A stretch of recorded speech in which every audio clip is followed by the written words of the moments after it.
Senator, thank you so much for joining us. Welcome to Capitol Review. So you started the week by joining a group of 10 Republican senators to propose and talk about an alternative COVID-19 relief bill at the White House. Now, do you believe there was some level of consensus during your meeting with President Biden?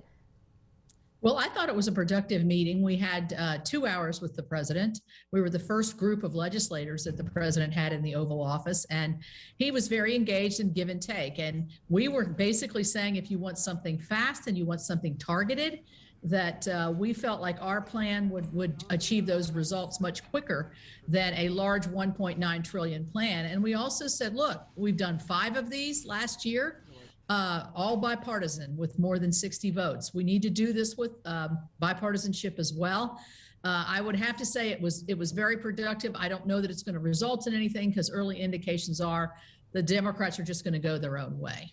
So, Senator, people are only hearing numbers. That Democrats want a $1.9 trillion relief package, and Senate Republicans are requesting for a $600 billion relief package. Can you explain to someone watching this at home why in the Republican plan you're offering less money to Americans? What's the biggest difference between the two plans?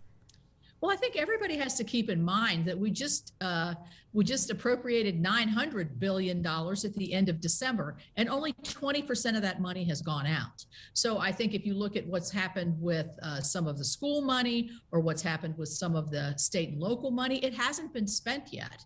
So we're trying to be good stewards of the taxpayers' dollars. So let's look at where we have common ground: vaccine and testing, unemployment benefits. Ours is a little bit shorter. We can always go back and redo if the economy hasn't picked up.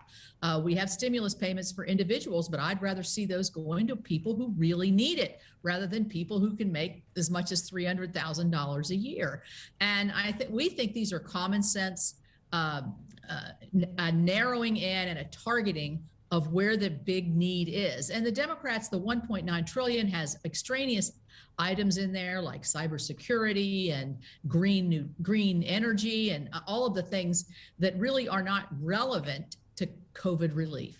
So some of your Senate Democrat colleagues are now calling for President Biden to move forward with reconciliation to pass their proposed relief package. But do you think the president will stand by his promise for bipartisanship? And what do you think could be the consequences if he doesn't?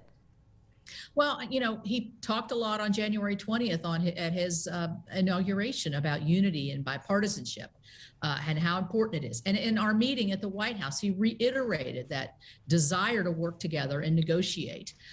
But if he sticks with his original plan of 1.9 trillion without any input or really listening or making any changes, I think he's signaling that he's going to go his own way with his own party. And I think that's unfortunate in an area like COVID where we've had bipartisan buy-in. And I think in a way it may spoil a little bit going forward where we can have some negotiations. I think you need to remember that under the last 5 bills that we passed with President Trump as the president, that was all negotiated between the Republicans and the Democrats.